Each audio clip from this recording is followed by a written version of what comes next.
Hey,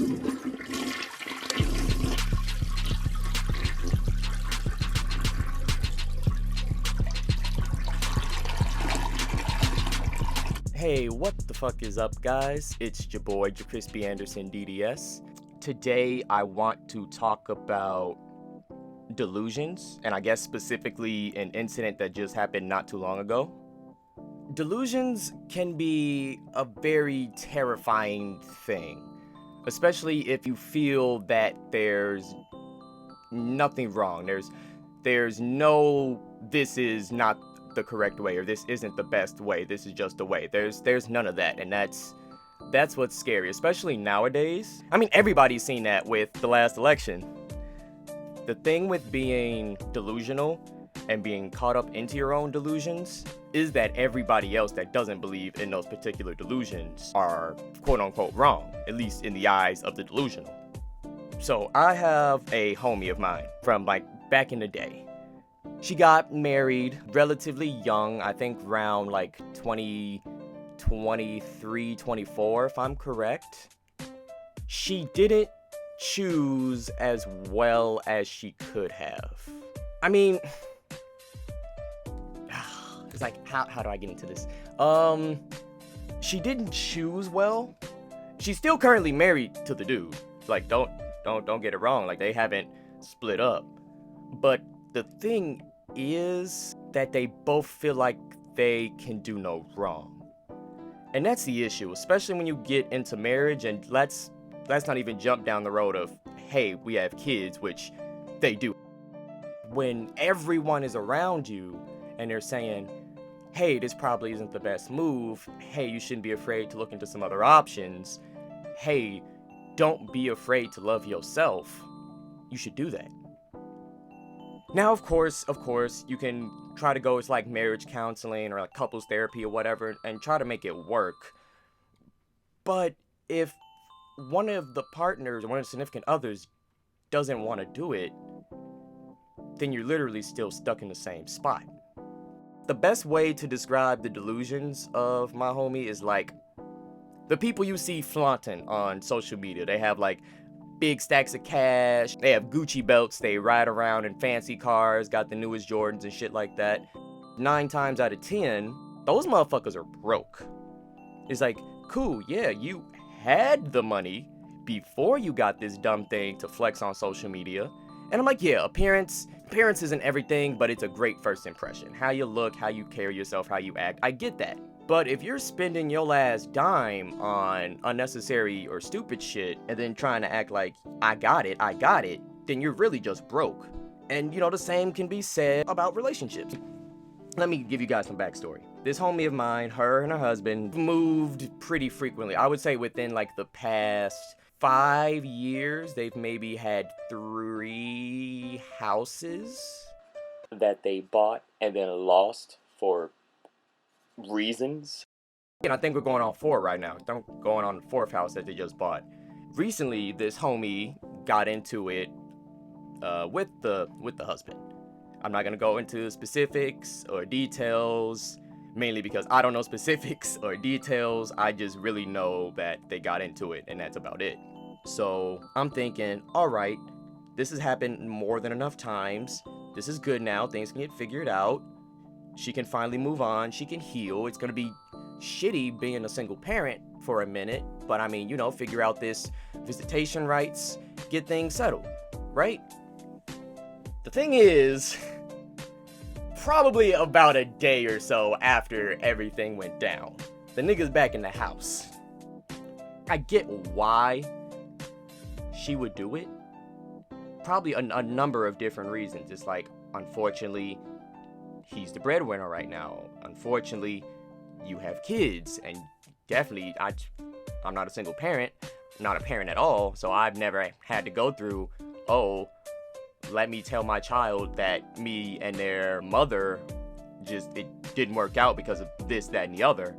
Like, that's a conversation I can't even imagine beginning to have with a child, especially young children.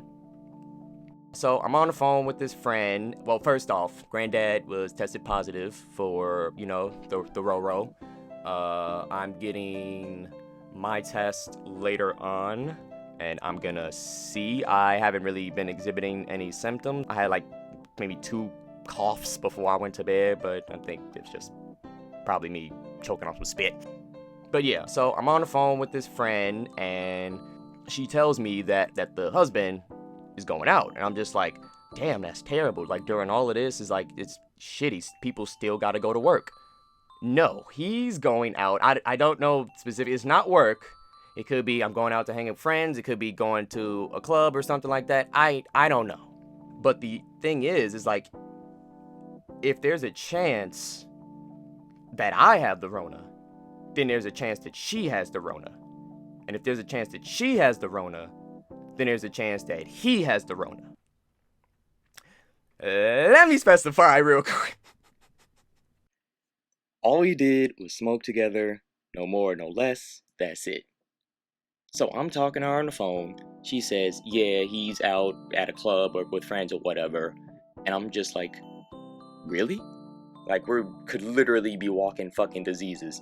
Now, this was definitely still at a time when I was very shook about Rona, so I was trying to make sure I was taking precautions to make everything was good, till the fact that my granddad got it really fucked me up.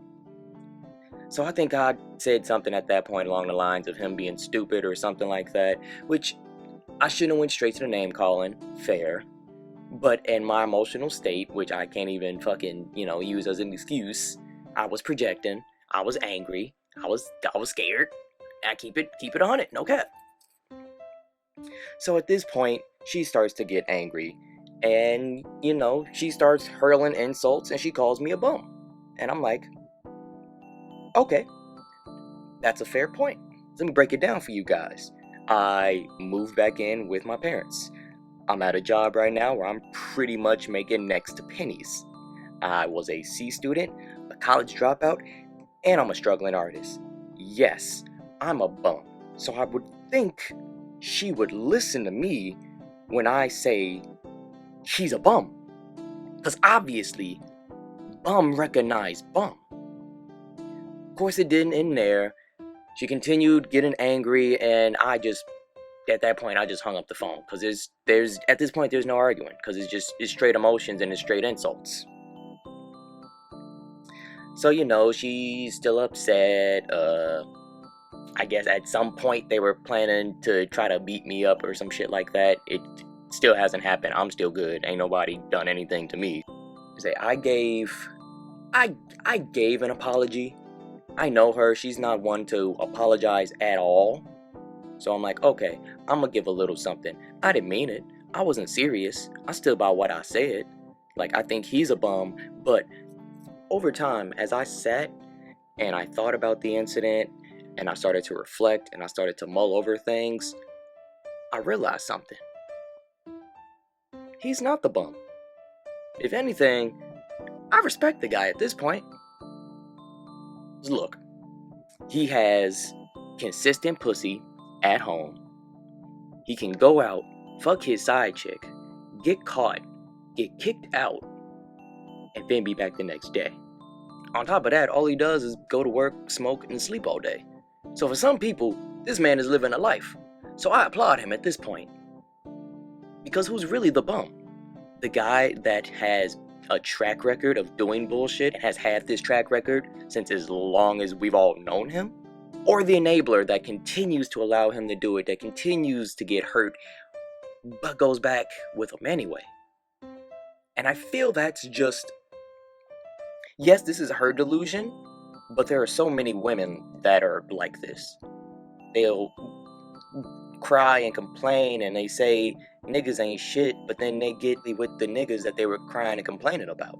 They might split for a second, but eventually they always go back. And let's not even get started on the ones that have kids with these niggas. If he's a piece of shit, if he ain't worth your time, if he's trash, if he's garbage, then why did you let this trash, garbage person nut inside of you? Now you procreated. And I'm sitting here like, 2 negatives don't make a positive. I'm sorry. That math does not hold up in real life. You can't bring 2 negative, toxic people together and expect any sort of positive outcome. It's just not gonna happen. Y'all have kids, pets, a car, quote unquote, because they're renting a car right now because they can't really afford to get a new one because they just bought house number 4, to my knowledge. Y'all have had all of these things time and time again. The only ones that are getting hurt at the end of the day are you and your kids. Like, imagine you're 7 years old and your mom kicks out your father for seemingly no reason and she refuses to tell you why. You think that's not gonna fuck you up some way? Like, that's not something you're gonna come back to and acknowledge eventually? At least this friend and I can say that we're both blessed enough to have a safety net for when things get rough. Because hell, if 2020 has taught us anything, yeah, things can get rough. But our safety nets won't last forever. So when that net's finally gone, then what's the plan? Hell, I'm only 25 and I have no kids, so I have a little bit of wiggle room to fuck up and make mistakes. But what's your excuse?